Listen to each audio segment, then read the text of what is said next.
But if the only time you do is if you do come, then the vulnerability emerges, and there's a profound and prolific, homeodynamic and physiological shift in men and women, of course. And in that moment, I think you really hit the nail on the head again. You're going to have trouble keeping up those ego shields, defenses, drive derivatives, whatever, because suddenly you're going to remember, oh shit, my mom called me 2 weeks ago, or oh shit, I haven't eaten, or oh shit, my apartment's a disgusting mess, or oh shit, I'm alive.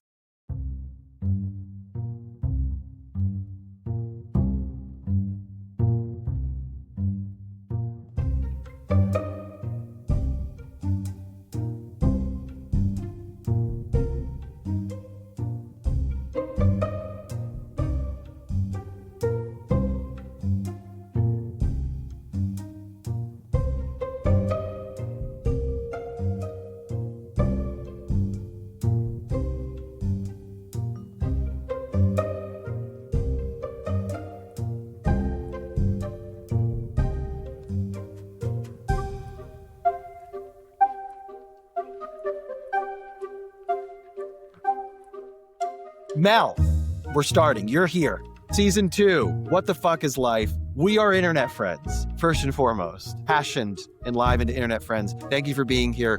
And you are here today, especially, to talk about all the nerdy things and lovely things that you're into, that you've proliferated across the Twitterverse and various forms of social media, but mostly Twitter. And you're my local Lacanian acolyte / lover. You are passionate about libido and love and lust and sex and all these fun things.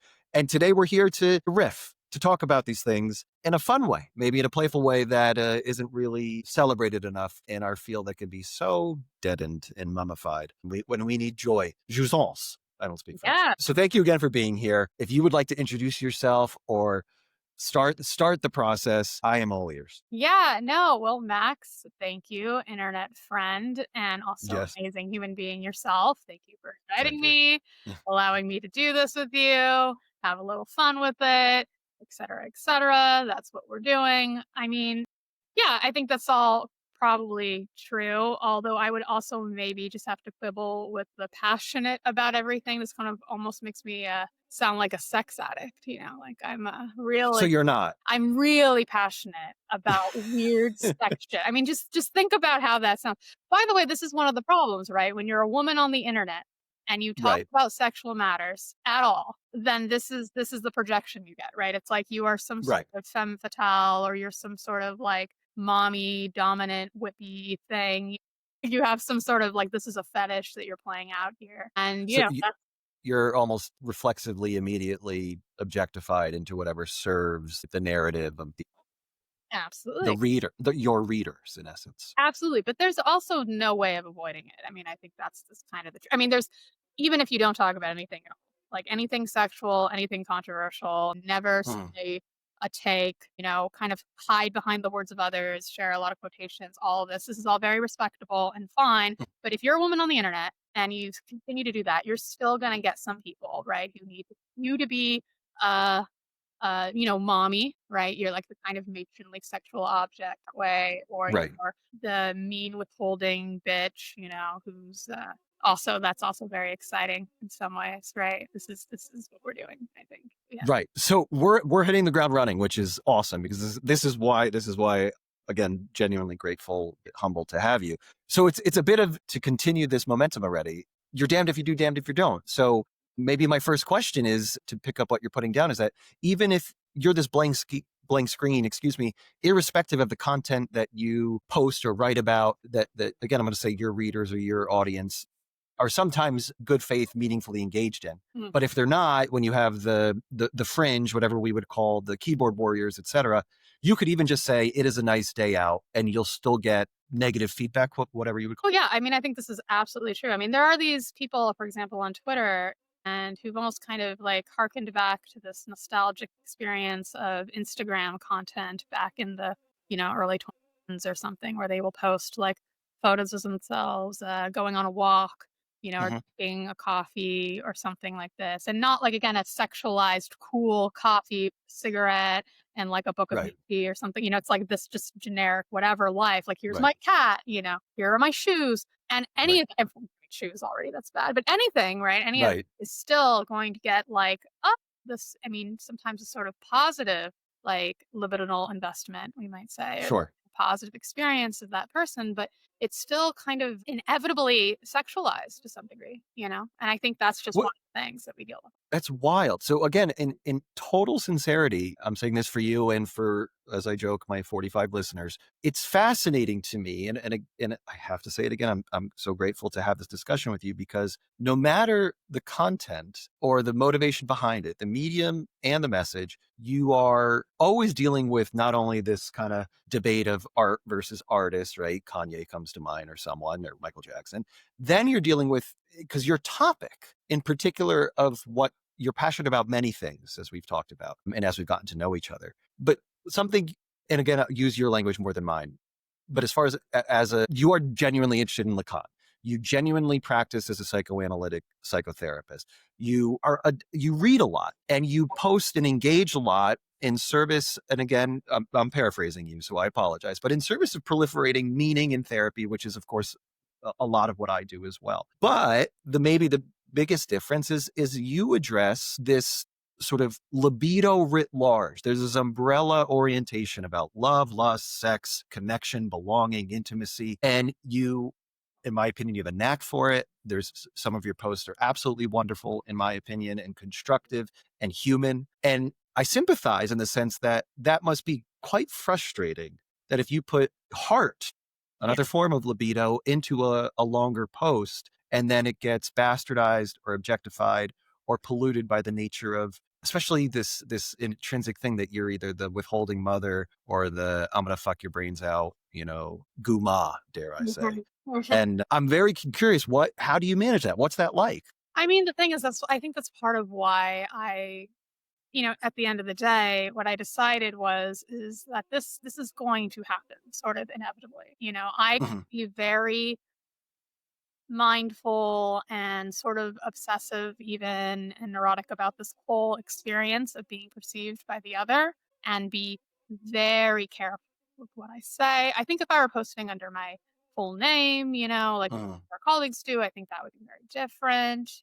But this thing that I do, it's like I sort of was like, well, fuck it. The mhm, libidinal energy is going to be there, the projections are going to be there, this experience of transference that's always in the air is going to be there. And I think one of my ongoing internet theses, if you will, is that the internet is not best suited necessarily towards the educational experience that people do. I mean, I do think it's worthwhile to do that. I mean, I'd never want people to think that what I'm saying here is don't make educational posts or try to educate others, or all those people are wrong. And I do think there's ways in which people can read what I'm saying like that. But instead, what I'm just trying to say is that it's what Lacan calls the hysterics discourse. So what we're doing basically, could you elaborate on that? Yeah. yeah, I guess I know, because I'm using this as a concept now, so I have to kind of, well, the hysterics discourse, you might say, is something, the ongoing experience is basically the other person involved is, they're asking a question. They're always asking questions. They're always making demands. And that you're not able to satisfy those demands. Not really. Mhm, It's never quite enough. It's never quite enough, no matter what it is. And so there's this kind of ongoing tension where you're put in the position of having to respond.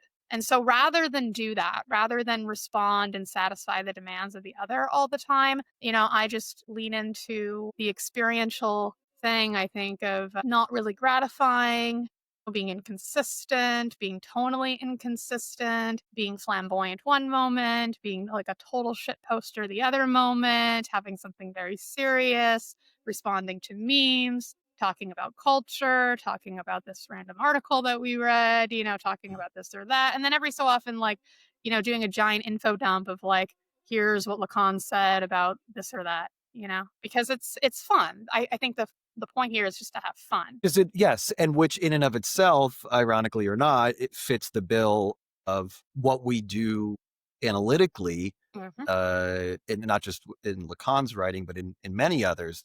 I'm thinking of the value of intrinsic to rough and tumble play Mhm. being practice for life, practice for more solemn situations that are representative or inclusive of responsibility and reality, but now we're going to play act it.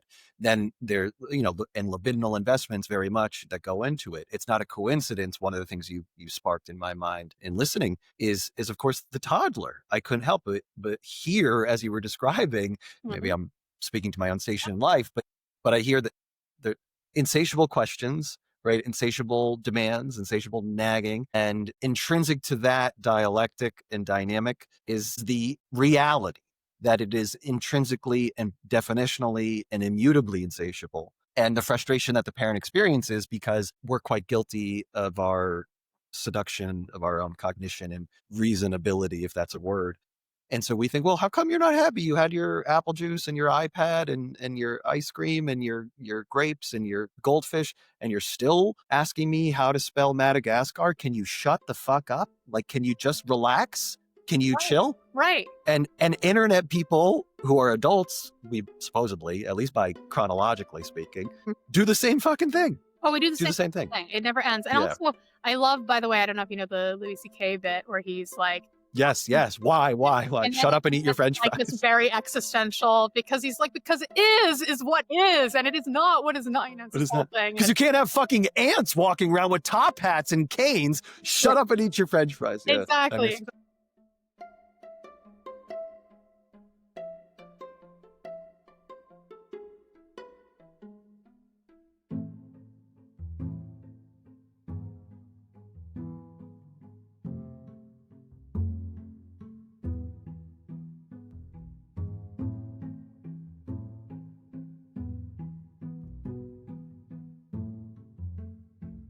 Exactly. So that's the whole thing. But see, the difference maybe between the toddler and the adult is because, of course, yes, there are still adults who are asking, like, please describe what this means. You know, can you elaborate on what you said about men being able to be hysterics or whatever it is, right? Right. And then there's the unconscious sort of demands. And I guess that's sort of what I sometimes, think about. There's this, for example, when you're me and you're tonally inconsistent, I am all too aware that there are those who would prefer one particular tone over others, right? Sure. There are some people who would prefer me to be very funny and lighthearted all the time, but only specific types of humor. Some humor is too edgy, right? Some humor is too niche. Some humor is like it pushes things a little bit, makes people uncomfortable. Other people might think the other humor is a little bit too stale, a little bit like we don't need more Melanie Klein jokes about boobs or whatever. Like we're like done with that. We're good.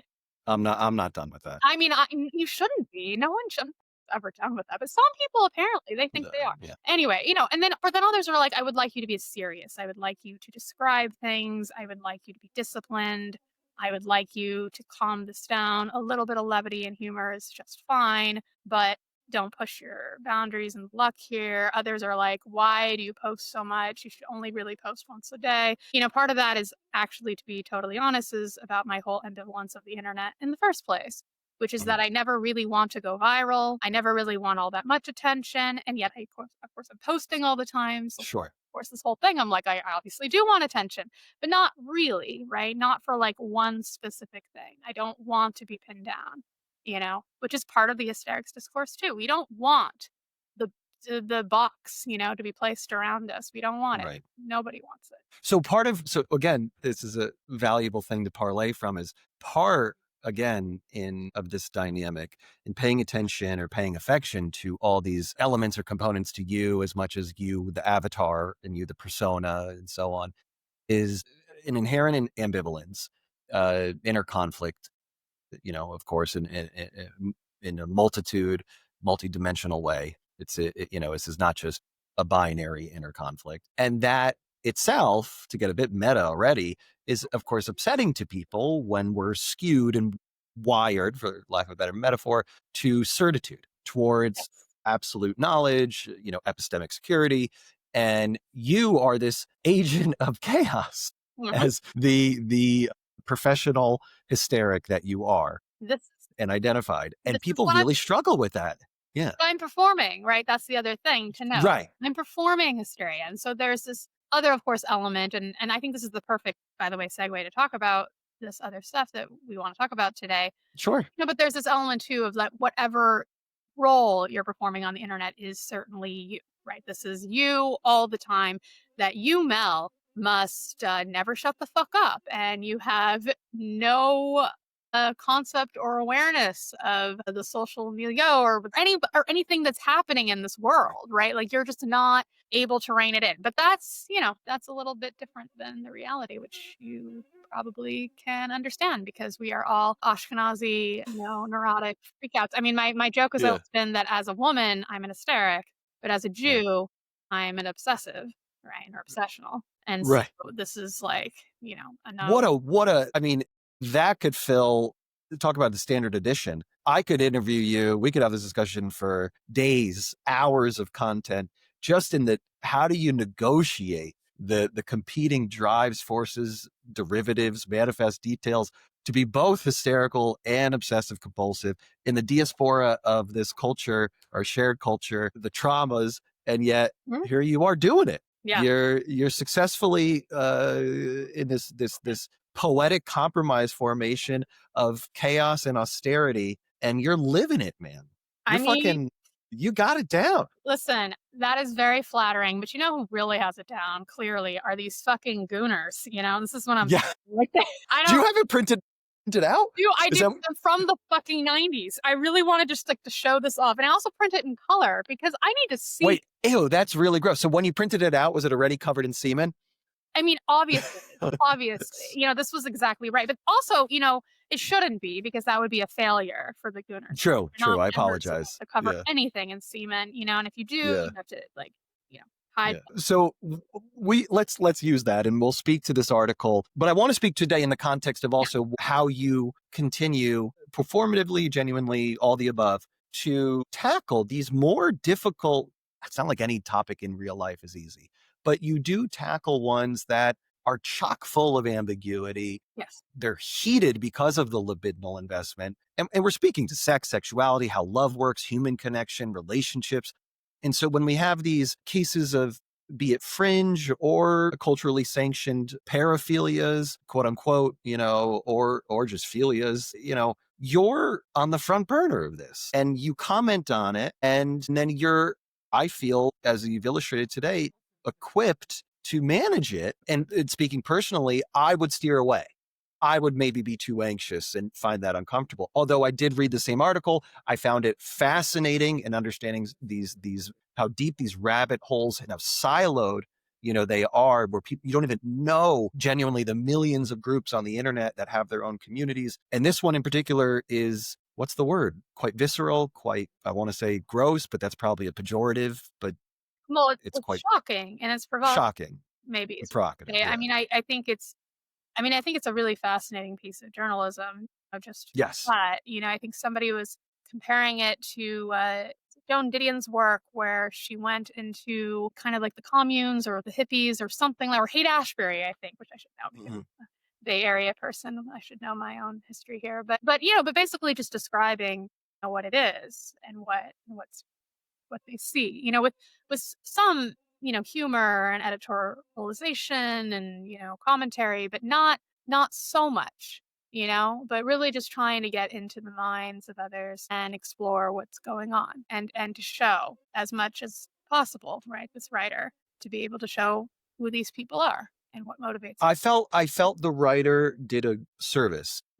I felt the writer did a good job, almost employing, inadvertently or not, a psychodynamic lens on working to get underneath, especially when he was able to do, I think, multiple questionnaires, more than once, on getting underneath people's motivation, how locked in they feel, how trapped or not trapped, how unsure they were of how they ended up there, or how sure they were how they ended up there. And it revealed, right? It elucidated, it brought light, quite literally, where it hasn't been before in an arena of a phenomenon really in our culture that is emergent from these, as McWilliams would say, right, an overdetermined series of variables that are greater than the sum of its parts. It's COVID, it's social media, it's the state of where technology is, everything, relationships being mediated and modulated by screens, it's the culture of our moral landscape, which is an absolute fucking mess. And it's the young men, in this case of this article, that really have fallen through the cracks and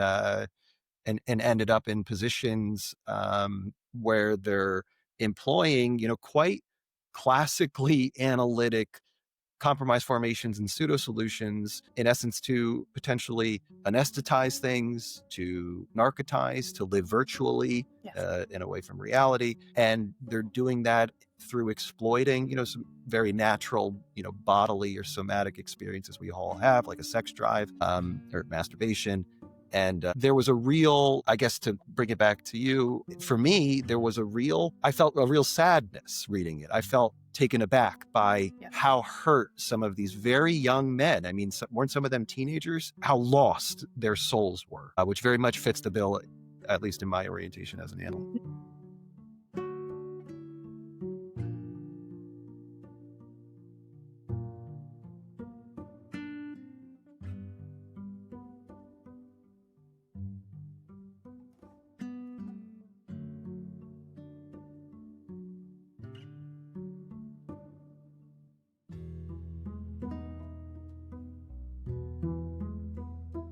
No, I think you're right, and I think if we go down this path, we're not going to be so funny. But I do think it's worth saying that it is very sad. We're allowed to be like funny and not funny. I know. Just like we're striking the balance, Mel. Exactly, because no, you're right. This is exactly what I was thinking. Like, I really feel for the people in this article.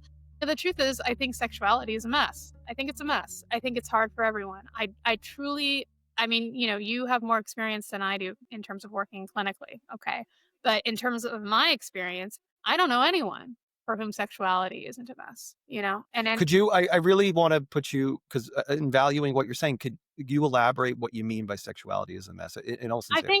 I think it hurts. I mean, people are hurting, there's even if, for example, somebody says everything's fine, or somebody who avoids talking about sexual matters in a clinical setting or with anyone else forever for years and years and years, that tells us something. There's something to be said about how people portray themselves, right? Or what people want others, of course, to think about them, what they're actually experiencing, what their desire actually is, what shame they feel about this. And sometimes it's shocking, right? It's shocking and it's hard. It's hard. I am kind of always sort of taken aback by this idea of how do we fix this? I think whenever we're sort of oriented into how do we fix this, all we're really doing is telling people to quiet that down, quiet it down. Don't do this. Don't say what it is that you're invested in or interested in, because, if you do, then you're indicating something very sick about yourself. And this is a problem. And so I would rather, in some ways, these articles be out, right? Because I want people to know. I do think it's very worrisome, right? Almost like these kids are being recruited in some sense, right? They're It felt being like that, manipulated. Yes, they're being manipulated. They're being sucked in when they're far too young developmentally to even know what's going on.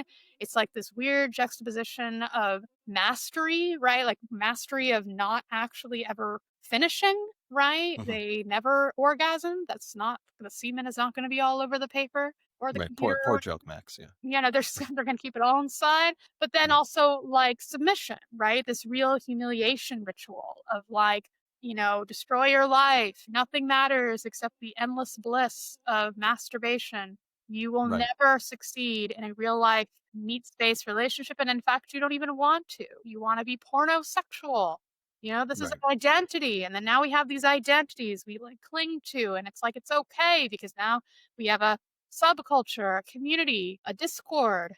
It's all good. It's fine. This is our camaraderie.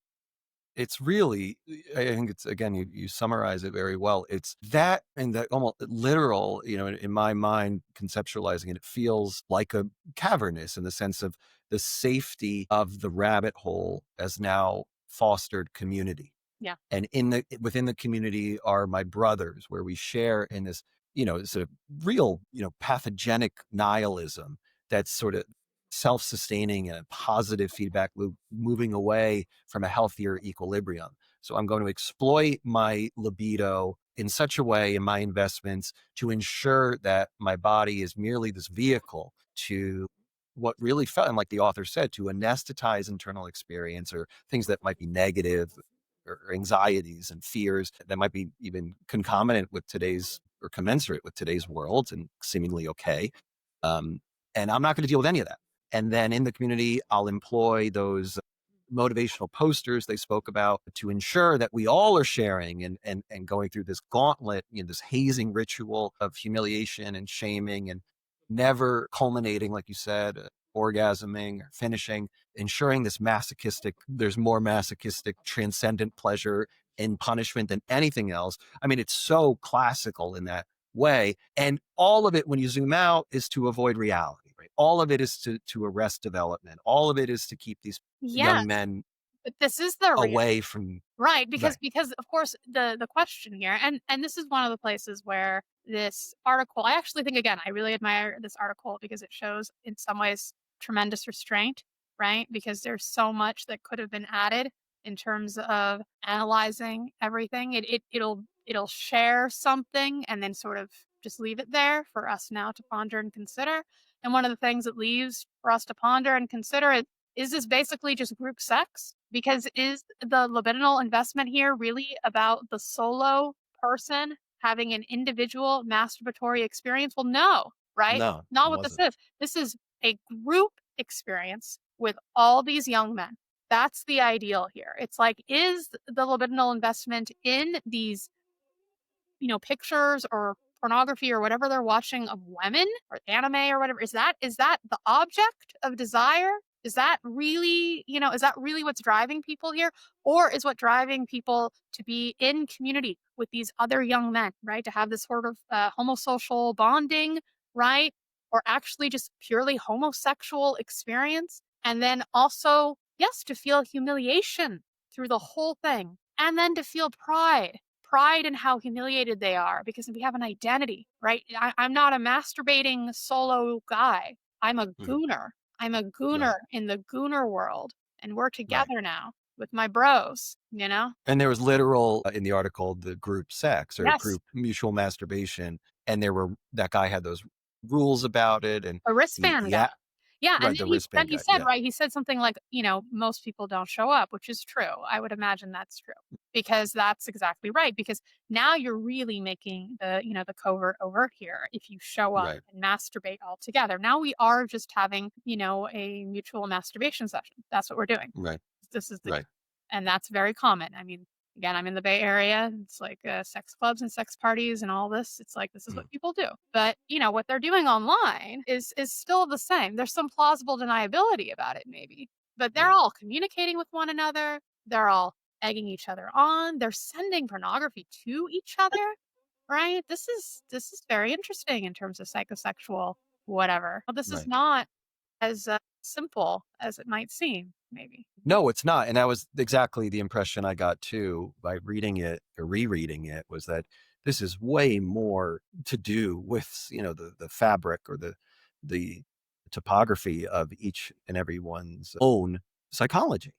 Yeah. And the group, the homosocial is a great phrase, just the plausible deniability of the shared motivations that almost to say that the nihilism and hazing and egging one on and pride and suffering is a veil to some of the more primitive drives being about connectedness, belonging, shared suffering, also shared pleasure, and all of this again in compensation, quite obviously, as they talk about in the article, for that fear of rejection, fear of relatedness or relationship in reality, for prolific injury sustained by economic dynamics, COVID, Mhm. again, vocational and educational ones based on their ages during the pandemic, technological, pathogenics as well, or technological arrest. And then all of this, how convenient, which is Yeah. also talked about, how expedient it's become to then make a Discord with, I think, something like 50,000 people, they Yeah. said, or something. Yeah. Yeah. And then they all have each other now. Mhm. And to share in this bond, the shackles of this sadomasochistic pleasure, and never really have to leave, right? They never have to develop out of it. Because this is their intimacy. All their intimacy needs are met through being part of a Discord server of 50,000 people, active community, which again, this article starts to, talk about this and that others have certainly talked about this in discussing this article, which, by the way, should win all the awards and whatever else. I'm sure this is going to put this right around the map if they're not all. I hope so. Yeah, good for them. Because it's a cultural artifact. I mean, it's really. Yeah. I mean, besides whatever anybody has to say about the writing or whatever. I mean, I think the writing's very good, but I'm just saying, like, this is a big piece, you know. And also the fact that I had absolutely no idea, and anecdotally, people I've spoken to about it had no idea this community existed. No, and honestly, I didn't really either. I mean, for example, I knew about gooning, but I didn't understand there was a whole subculture. Right. I know very little about Discord. Like, again, my joke here is I really don't understand the internet or how to use it or any of this. For the listeners and viewers out there, I had to manually log Mel into this podcast today and fix her computer. Yes, no, it's so true, and thank you for that. And I'm sure there's still lagging or whatever the fuck is happening. Yeah. No, you actually haven't been. It's just been a picture of a banana this whole time, and you actually just with your voice. Because I am the foul. Everyone wants me. I'm the one who has it. I did it. It's mine. You can't have it. It's just me, a banana. It's your phallus. Yeah. So I'm not. It's not the phallus. It's everybody's. It's the phallus. This is what the most magnanimous phallus on the planet. You are the most generous. We're all looking for the phallus, men and women, everyone, and we're all like, "Who has it?" And no one has it. Surprise! But I'm now saying I have it. I'm okay. Holy Grail. I'm Holy Grail. I'm the phallus. Okay, but anyway, getting back.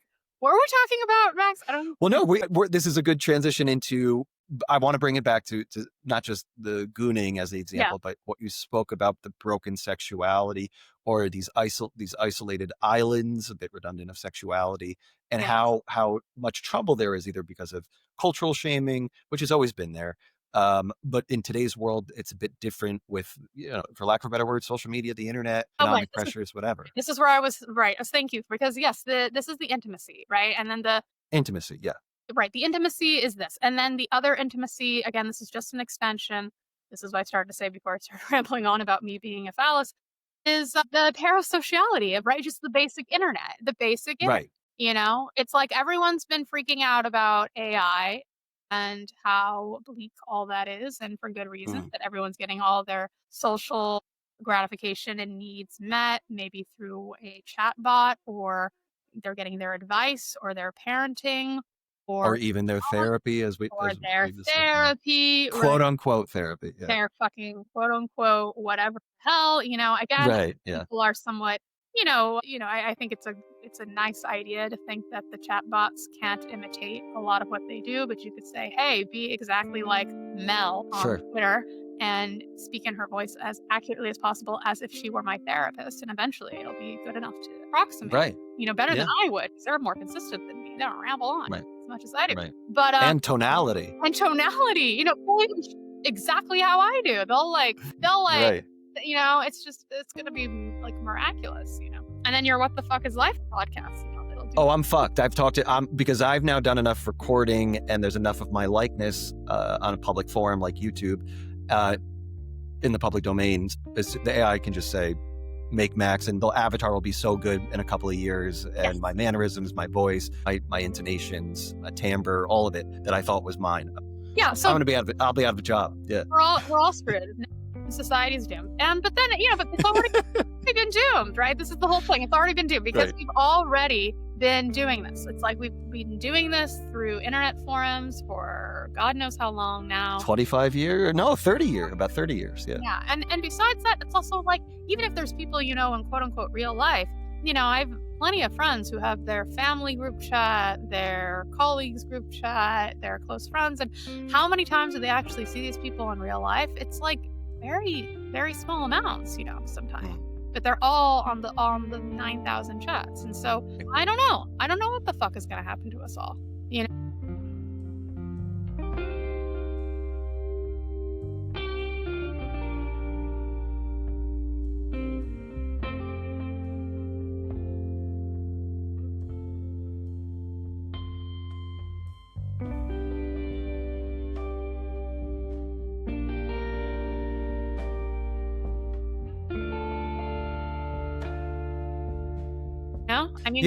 That's the hard part, is as lame as it is for maybe, again, the listeners. We both concede right away. I think that comes with the territory of the more you expose yourself in this world, and not necessarily psychodynamics, but just sociological stuff, it becomes quite apparent that nobody knows. And although that can be quite freeing, if we get to the psychological implications, to concede agnosticism, to be, again, epistemically tolerant or ontologically tolerant, then you're in the position of putting I often shrug my shoulders in these episodes and say, I also don't know.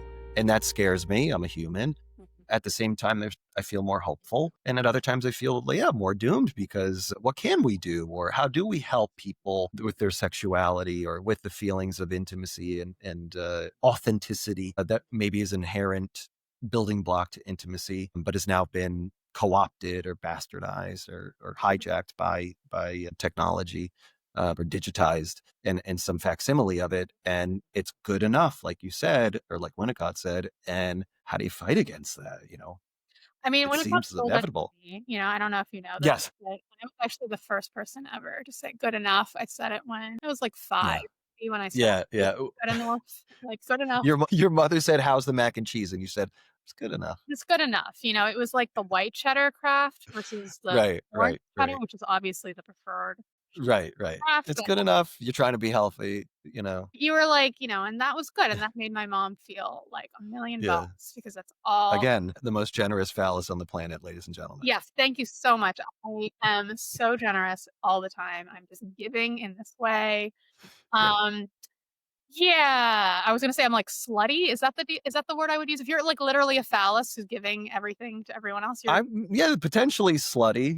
But again, back to where we started today's conversation, slutty to me has a feminine connotation. I'm not often, maybe because of some misogynistic claims, I'm not, better than me. It's rare that the heterosexual man is called a slut. No, they're not. But sometimes, but it's used because it's masculine. Because the masculine ideal is to fuck every hole, or be willing to and able to at all times. Right. Because if you can't, that means you can't get an erection.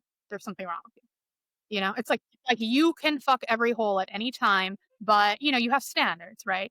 About the holes that are attached to humans that you'll be seen in public with, and that you'll be okay and be saying like, this is me and whatever else. But the Gooners, part of what they're doing is that they don't have these qualms. Like this whole point is to be humiliated and to really sink in to this like very base experience of sexuality. Right. Pleasure is all there is, but not gratification. Let's have the brief metaphysical aside, but there is gratification in the suffering. There isn't culmination. There isn't climaxing. There isn't orgasm, but there is some form of satisfaction or satiation in the claim, as they talked about. I mean, again, it maps onto many psychoanalytic or even neuropsychoanalytic dynamics we learn in training or whatever about pleasure and pain, right? This sort of, again, exploitation of our own drives and faculties and physiologies, and the transcendent ideal that through, this form of anorgasmia, that you can reach a state, a self state that is greater than the orgasm itself. And that, as you spoke to or hinted at, the desire of the object, the desired itself, confers a pleasure or gratification or satisfaction with pathology, then more so than the ejaculation or ecstasy. Right. Well, because like, again, the sort of unconscious gratification here, I think truly is just the community and all this other stuff. But the conscious gratification is, again, this mastery, this self-control, this I've beat the system. I beat the system of my own body. I don't, because once you finish, you have released something. You're vulnerable in that moment. It's like you lost the game. And so it's like this is really just kind of in some ways an extension, right? And maybe it's kind of a pun word to use here because we're talking about extension of people who. I liked it. We're sponsored by Extends, by the way. I forgot to mention. Both because of foul stock, but also because of gas station boner pills. Ladies and gentlemen, pick up your gas station boner pills at the end of this episode. Thank you. It's all there at the gas station. I don't know if you know, but it's like the place to fucking eat. But Tiger Mart. So you can extend, delay your orgasm infinitely, right? Because if you do the tantric sex or whatever else, like you're all into that, you're like, I'm the fucking best lover, right? I'm the best. Which is also, there's the way you said that, and I'm sure we're going to agree on this, but unexpectedly, what what popped into my head was the mastery, of death drive, right? That Yes. I will master the domain of my own mortality. There's also what you really hinted at quite clearly is that too of I'm transcending the fragility, the mortality, the meatiness, meaning to say the organic nature of my being by proving, like you said, that I'm omnipotent in control of my body. Yeah. There's something quite masculine, of course, and quite seductive and powerful. And no, and that's what's so interesting also. I mean, just again, to go back to the article, the best line that everyone keeps quoting, I do need to like just read it if I can. No, read it, please. No, because everyone, this is okay, right. Because at some point after the wristband guy, after the group thing, he starts off by saying, if there is any coherent message to the sprawling folk art practices of Goon World, it is this: kill yourself, right? And then that's his first line. Then he goes on, explains what he means. But the point here is that, yeah, this is the death drive. This is the death drive. Right. Both, it's about, say, killing yourself in some way, killing your knowledge of who you are, your expectations of normality, and being whatever kind of a person who can actually be in a real intimate partnership, who isn't a total fucking loser, who isn't submitting yourself to the humiliation of this whole experience, but also transcend it, right? Transcend death, like you're saying, master the death drive so that none of this matters to you anymore. You're free. You're like a god. Right. You're like an angel, You're in bliss. Someone else described it when they interviewed them as one of the gooners. It's like being high while being high. High. Yes, yeah. I remember that line. Yeah. And it's like, yeah, that sounds great, right? That's right. It's really uncanny how powerful that is. It's just a 21st century or nearly 2026 version of the cult leader, the guru, the religious prophet. And follow these rules and exploit your base needs in service of this morally superior, transcendent experience that will move you through or out of meat space, like you said, or the follies of your own humanity. And we're going to deny, right? I keep thinking of the anesthesia. We're going to deny the experience of what it is to be human, your own potentials, your own strivings and intimacy with reality, relatedness to others in a meaningful way, which is inclusive, of course, folly and neurosis and mistakes, and you will not have to experience that. But if the only time you do is if you do come, then the vulnerability emerges, and there's a profound and prolific, homeodynamic and physiological shift in men and women, of course. And in that moment, I think you really hit the nail on the head again. You're going to have trouble keeping up those ego shields, defenses, drive derivatives, whatever, because suddenly you're going to remember, oh shit, my mom called me 2 weeks ago, or, oh shit, I haven't eaten, or, oh shit, my apartment's a disgusting mess, or, oh shit, I'm alive. I can feel my heart palpitating. You're no longer being sponsored by Erection Extension, whatever, right? Our sponsor, Extends, Tiger Mart. Sorry. You are now a vulnerable little baby. Your libido is gone. It's gone bye-bye. And now you're thinking about, you're back to worrying about the calls that you haven't, given to mom and all this other bullshit. This is what you're dealing with now. You haven't paid your rent, right, or whatever. You haven't. Life actually matters, but no, fuck that. We want to stay in this moment, this exact moment of being a man, of being like a libidinally invested, driven person. And this cult thing you talk about, by the way, that's just when I said all sexuality is a mess. That's because it's, in terms of Freud and Lacan, and, they're not the only ones, of course, but this is what they do. It's like everything. There's also Mel. And also Mel. Yes, also Mel, the three bigs. The big three. Yeah. The triumvirate. Again, because I'm the phallus, and so that's the deal. No, I think, it's like everything is sexuality. So, like, you're all up in the cult. That's your sexual orientation. Right. That's true. Yeah. So that's my fucking sexual orientation right here, Yeah. Or I wanted to make a joke, but I can't remember the name of that documentary on Netflix with the people who sold the clothes, and it was all an MLM, and then they got into fuck, I know what you're talking about. LuLaRoe, right? LuLaRoe. Yeah. The ugly leggings. That was definitely a sexuality. No. I'm LuLaRoe American. I don't know what it's called. By the way, this is the thing. What's interesting, of course, about this article, because it's men. This is part of why it's interesting. But women, we do this all the time.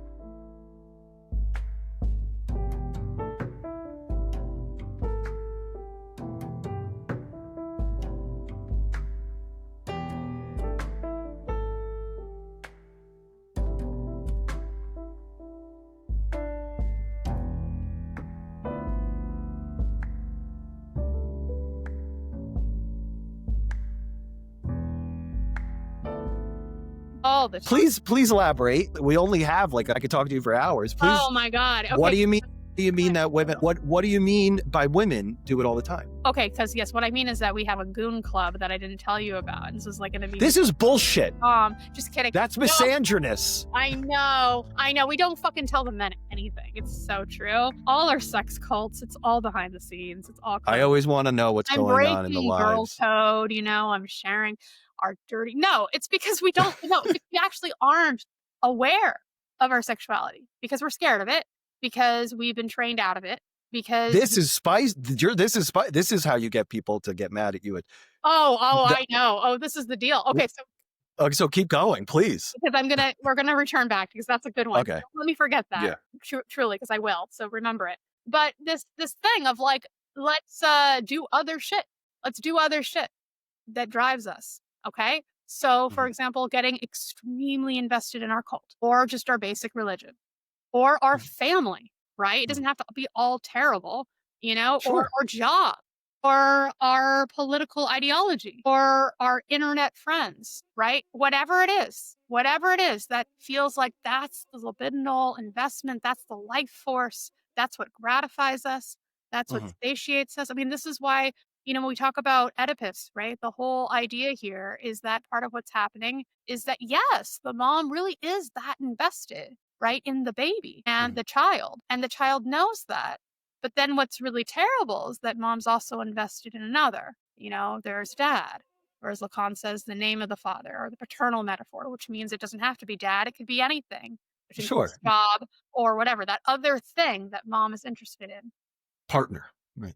But still there's interest in the child, right? Child knows this, and some women, it's true that maybe that is all they might be interested in is their singular child. That's the true gratification of their life. And that's where their sexuality lies, basically. Okay. Not in a perverse, crazy, I want to fuck my kid sense, but just straight up in a I am feeling good, right? I'm feeling pleasure and I'm feeling like a person and I'm feeling happy. It's like my penis is up and I'm never having an orgasm, right? Because I'm right. Good. I'm always gooning for the child.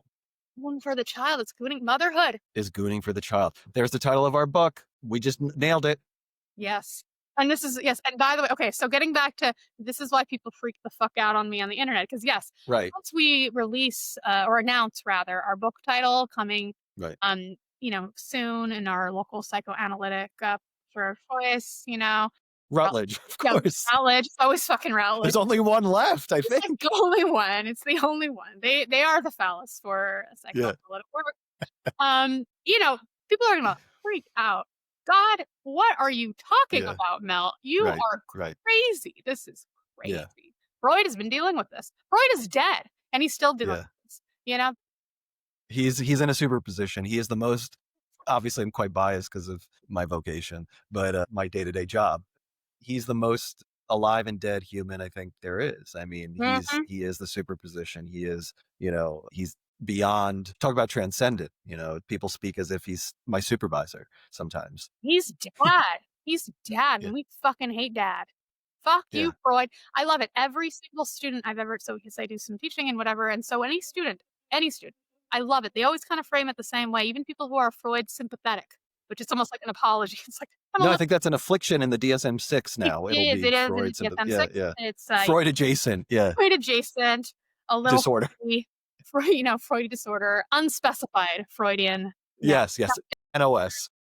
And that's the deal. But yeah, people are like, well, Freud missed something. Freud is pretty good, but he missed something, right? Because dad missed something. The progeny, right? I, the child, I am going to go on and I'm going to do all the shit that he missed. He didn't care about moms. He didn't really understand women. He didn't understand blah, blah, blah, blah, blah. And I'm going to fucking do it. I'm going to make it better. I'm better than Freud. Freud is good. We respect him. But I'm your elders. But I'm the new generation. I get it. Right. I get it more. It's true. I mean, it tends to be in my experience. Yes. He's very convenient. Straw man. He's the foil. He's bastardized, and they use him right in service of arguing against something that's not true. Or back to really what you said in the context of Freud, which is moving to, you said the spicy thing to remind you was women don't know I think you said, their sexuality or something to that effect. I Go mean, ahead. men don't know their sexuality too. Nobody knows their sexuality. Right. We're all ignorant and blind. We're all blind. We don't want to face it. This is why we go to psychoanalysis, to uncover Right. a lot of this and to really face ourselves. But what I'm trying to say is I think there is indeed a sort of cultural demand, right, on women. Some people might argue it's biological. I don't know about all this. But what I'm trying to say is that there's this kind of demand to you sort of lessen yourself a little bit in order to please the other, right? Just kind of as a baseline thing. You are a rule follower, you're a good girl, to some degree. To some degree. Now, of course, lots of girls are like, no, I wasn't that at all. But it's like, but even if you're not like that to your parents, you're like that to your social situation. There's something that you're trying to adhere to, an internet club or whatever. It doesn't matter. There's some kind of thing. And so because we're doing all this work all the time to kind of meet the other's demands, to please the other, there's a lot about our own desire, our own selves, and how we're structured. We often don't truly understand it or know it. And so we are very averse to this type of framing that I'm using, where I'm saying this is all sexuality, that there's this experience that is mothering, that is a pleasurable experience akin to sexuality. That's very, very not how we want to be thinking. Because we're like, look, we actually don't have that much of a sexual drive like men do, really. Like, we have something else. Like, we can actually transcend, just like the Gooners, we can transcend some of this bodily shit. There's this is some other kind of thing. This is about love. This is about care and attachment that's divorced, from the so-called purely sexual, as if the so-called purely sexual is somehow not inclusive of all those other things. Like, there's something Right. wrong and dirty and base about it, animalistic.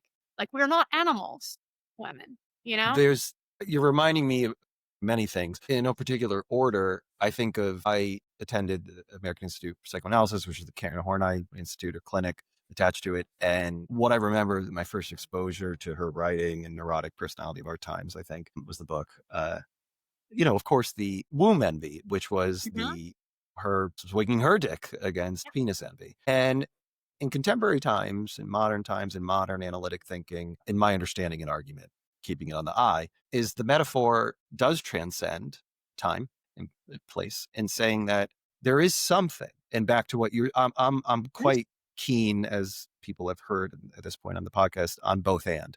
I'm a big neuropsychoanalytic nerd, Panksepp's work and Solms and Turnbull and Damasio and all these people. And what you find neurocorrelates that really makes sense, even Nancy McWilliams talks about in some of her books, anaclitic versus interjective depression and SSRIs, blah, blah, blah. Womb envy makes sense. This is my spicy take when the envy of gestation is considered in a meaningful way. Yeah. I don't think I could argue, and I'm afraid of my own keyboard warriors, I don't think I could argue how much of that's intrinsic, innate, hormonal, epigenetic, what have you, and how much is cultural. My whole point, it's all the above, is to say that there seems to be something truthful, that the power to gestate affects your emotional, psychological, and life force-like investments. Absolutely. And if you can't gestate, you invest them differently or invest them in other things. And maybe there's correlations between sexes or genders, or in the mammalian kingdom, evidence in maybe non-human primates and stuff. I don't need to get super controversial. All I would say is that in my experience, professionally, personally, etc., gestation is powerful. Yes. And it changes the way people think and do and behave and relate to the world. And that should be, again, I'm like trying to be as diplomatic as possible. You don't need to do all the disclaimers. It's okay. This is what I'm saying. No, not for you. I'm doing it for my own paranoia. I'm doing it for my own.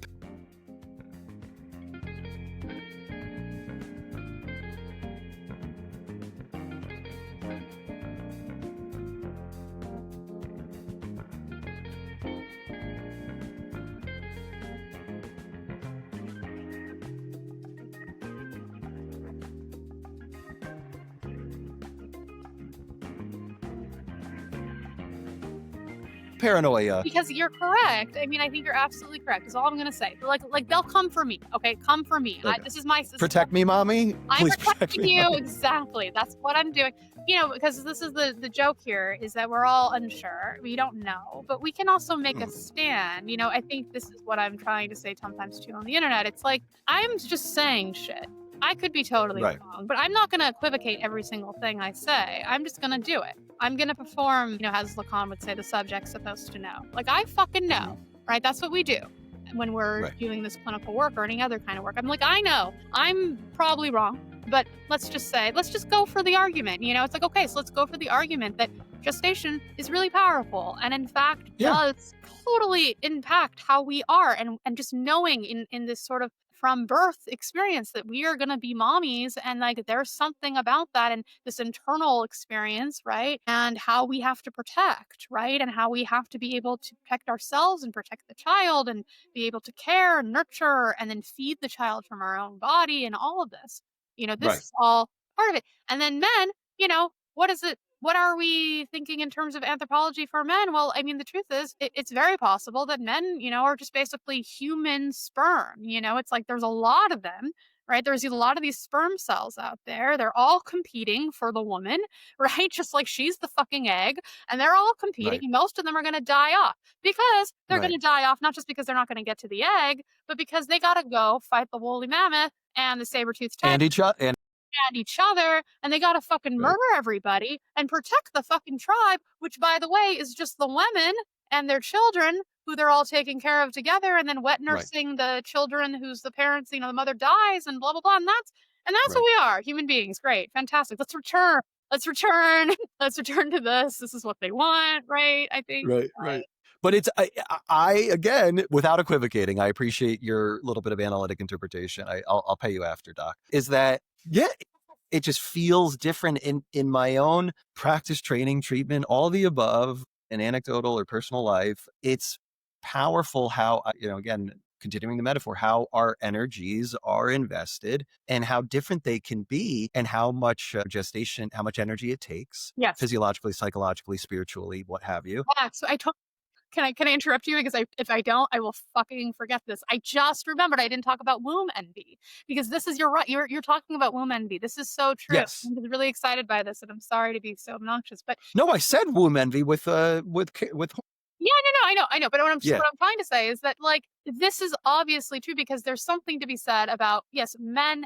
They're not really interested in being women. They're not. They don't want that. They know they have, like, we a good deal. We get to fight the fucking bears. This is cool. Right. Women have to stay home. Fuck that. I'm not into that. Yeah. But what they might be interested in is they still might be envious of women, right? Because there's something about what women get. They get to stay home. Maybe there's a man who's thinking like, I don't want to fight the bears. I don't actually want to find a sexual partner. This isn't really fair. I would like that to be provided for me. It'd be even better if I could hang out in my big, cushy, crazy office chair and have all my screens around me, and then just be able to masturbate to pleasurable women figures, and then that's great. Like, I don't want to do all this manly business of having to fight so hard. It's like, this is a lot of fucking work. Like, how do we make this a little easier on ourselves? And so there's something to be said, I think, about what men, part of what Lacan talked about when he talked about, penis envy, and we talked about the phallus, is that this is sort of a metaphor for power, right? That that women we envy the physical penis, maybe, but what we also really envy is the power that men have in society, the freedom, right, that they have. And so likewise, there's something to be said about there are some men who might envy the position of protection, right? Of maybe not having to make so much money, of being able to stay at home with the kids, and then taken to certain extremes. There's a way in which we could talk about this, and this gets very spicy, right? Where there's perversion involved, where actually the womb envy is not just that whole thing, but literally the process of gestation. Like, that might be seen almost as a fantasy. Like, that's a sexual pleasure. There's some gratification. Like, they're really interested, in the bodily process of being pregnant, or of breastfeeding. This feels sexually exciting. Or giving birth. There's a child coming out of vagina. It's like ripping the vagina open. I mean, there's a lot of ways in which we can go here, and what's happening in people's minds. There's, the interpretation, again, that maybe is predominant in my mind when it comes to womb envy is, again, like you said, it's a metaphor. We're not speaking so literally, but in the depths and breadth of potential paraphilias and potential,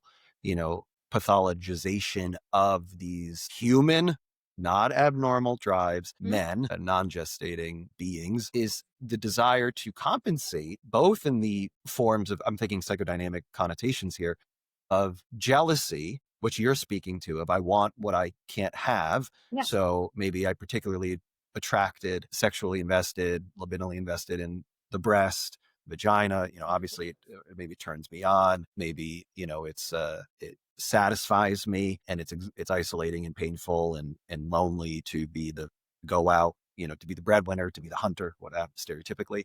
And then there's the other connotation I wanted to make sure I get to, which is envy as destructive envy. So one is a libidinal force, I want, I desire, seduce, pull towards, and one is push against. Destructive envy being I want to destroy what I cannot have.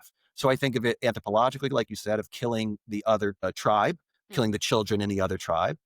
As they compete, and obviously killing the other warriors, so to speak, or even mothers, or Yeah. raping, Great. Yes. of course, and conquering, and then, which is a huge part of our species history, and modern times, Raping and hoping and then and impregnating too, by the way, because right, if we plant our right, seeds, we really win. Yeah.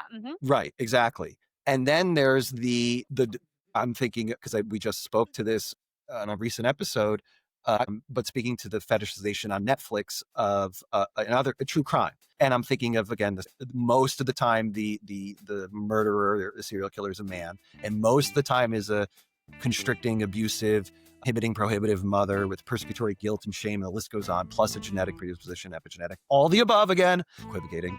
And then, of course, is this need, right? This very primitive need to destroy the mother, to free myself from the pressure, and to do that over and over again with young women. Because we hate mom. And also, but I guess I'm so curious about this podcast now, by the way, this episode, because I'm curious what they said in terms of who the typical viewership is of true crime. Because do you know?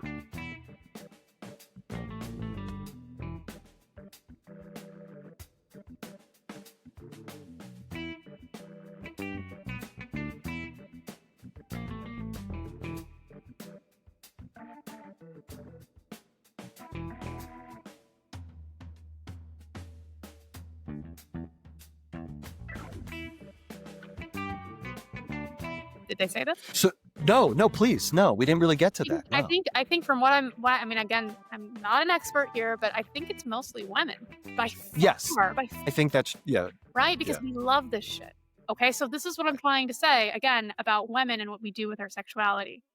There's something about that's very exciting. We're horrified.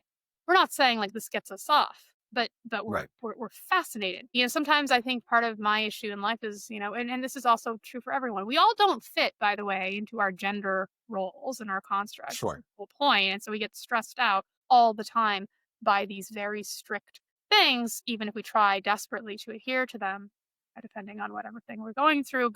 But still, one of my issues is like, I think of true crime, I don't know anything about it. I don't like it. I don't enjoy it personally. This is like a gender non-conforming aspect of my life. And I've been curious. It's like, well, why?